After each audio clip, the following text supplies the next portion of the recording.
good, y'all? Today, I want to tell y'all a story. You see where I'm at right here?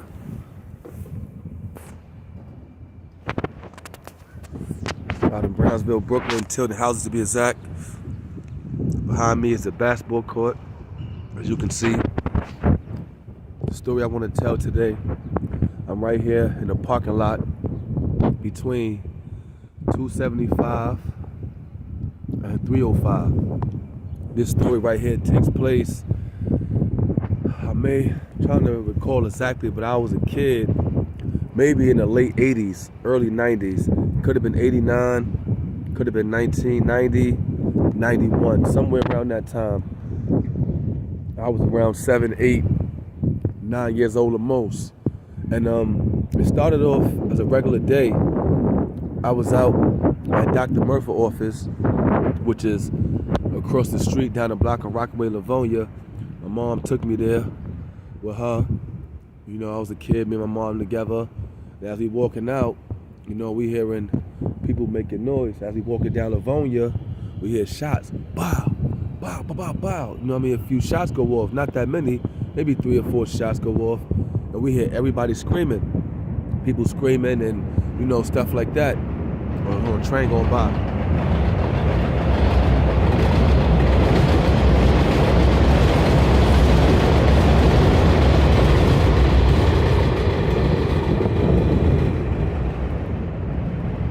Also, shout out to Freaky Fridge. I'm everywhere hat. You want your product placed in a video, you want some promo, hit me up, email me, letsgoave@gmail.com. Definitely get your promo going on, get your items in here.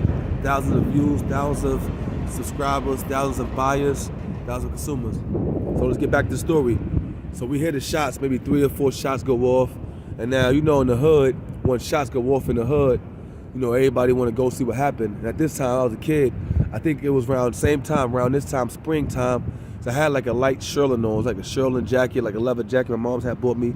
Remember that jacket was brown. It was one of my favorite jackets to wear outside. It was leather, it was cool.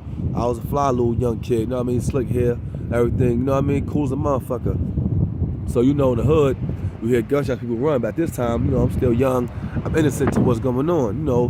You know it's a gunshot, but you don't really know what a gunshot is. You're like, oh, somebody shooting something off. So as we walk it over here, we walk in the parking lot. As we walk in the parking lot, I guess the police got here already. I don't know if they're here already, but they got here fast. So as we got to the parking lot, we start walking in. As you know, my mom, she holding my hand, and I don't know what the hell. Me and my mom's, you know, I guess she heard from the hood, she seen enough or whatever, but she brought me closer. And as we got closer, you know, right here, I'm gonna get closer to the actual scene. I'm gonna get right to the actual scene. The actual scene, right here on this floor, right here, there was a man laid out. A man laid out with his head blown off.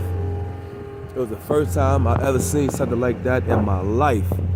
I stopped, I froze, and I froze in time, because as a kid, you like, what the hell, you know what I'm saying, is this? Like, you know what I'm saying, people was looking around, people, you know what I'm saying, crying, and you know, my mom, she looking like, oh shit, and I'm a kid, I'm 7, 8 years old, whatever, and I'm sitting there looking, and the dude is laid out, his hat is stretched out, like his body is like right there, and his hat is like a little bit over from him, but like, you don't see the hole in his hat, and the head was, and his eyes was still open, you know what I'm saying, his eyes was still open, looking up.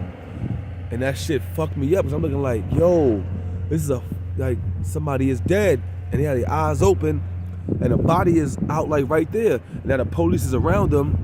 You know, this is the late 80s, early 90s, so the police around him had the shit taped off, the yellow tape taped around, but the body was laying just right out there like that. You know, I'm sitting there, and people crying. I'm just a kid, like a fly in the wall. I'm just looking around, you know, stuck in time. You know what I'm saying? Like, why would somebody do that? Like, you know what I'm saying? Like how could this fucking happen? Like, you know what I'm saying? Like, it's a person dead with their head blown off. And, you know, if you ever seen somebody get shot in the head before, that kind of blood, that thick ass blood that come out somebody's head is different.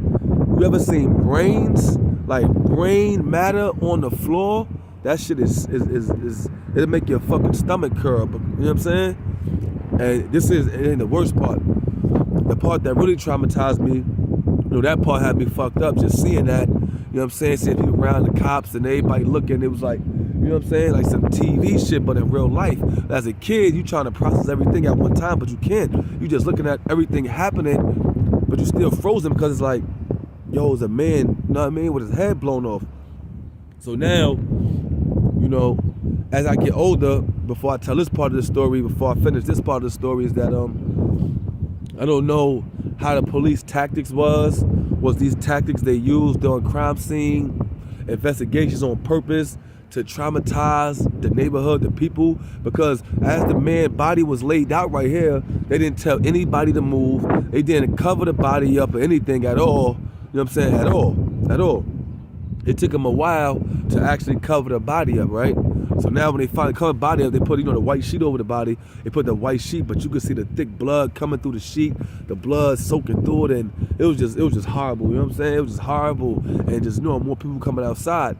So the point I'm about to make is now, the part that traumatized me, and you can understand because I'm a grown man now, and I still remember this, and I don't think this will ever leave me, was the fact that, the man that got killed, I'm pretty sure he's a man, I'm not sure his age, because I was like 6, 7, or, whatever, so he probably his 20s, 30s, or teens, I'm not really sure, because I was just so young, but his moms had to come identify the body, man, and I think as I got older and grew up, I think that's horrible for the police, the justice system, whoever you want to call it, to have a parent identify their child's body or loved one's body on the street in a horrific condition it's in. I think that's just horrible to do. I think they should wait till the person's at the morgue, the hospital, cleaned up a little better and stuff like that.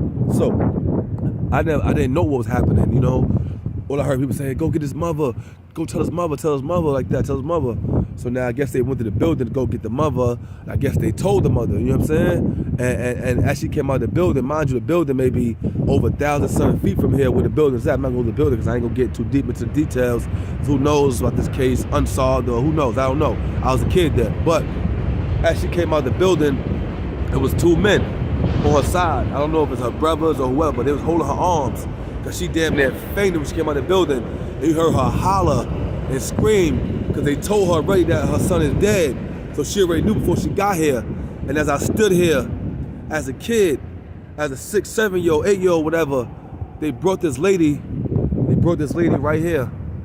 They brought this lady right here to the crime scene, And they lift the sheet up over her son and show her his mangled face and head from the gunshots. And she hollered, she cried, she passed out. And that shit hurt my soul as a kid. And to this day, I remember that them screams of a mother losing a child, of a mother seeing her child murdered out here in the same place she grew up at. That's one pain that is undescribable. And nobody can explain how that feels unless you've been through it.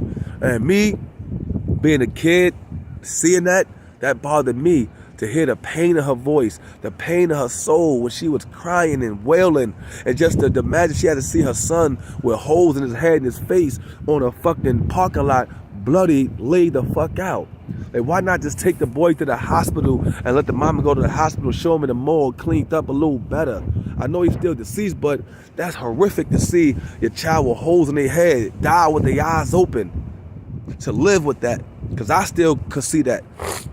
I still see that to this day. I can remember that happening. So imagine what his mama remember to this day, or his family members, whoever it is. Because it had to be the late 80s or early 90s, And this is one of the stories and things that I've seen in Brownsville that traumatized me, because after you see stuff like that, it makes you, I won't say too cold as a kid, but it just puts your mind on defense that stuff like this happened in my neighborhood. You know what I'm saying? Stuff like this happened around me. You still innocent, you understand it, but you never forget something you see. And I'm out, y'all. That was my story. Live from Tilden Houses. Hit the like, subscribe, and join FCC TV. Follow me on Instagram at CClassAVE. And I'm out. Let's go for life.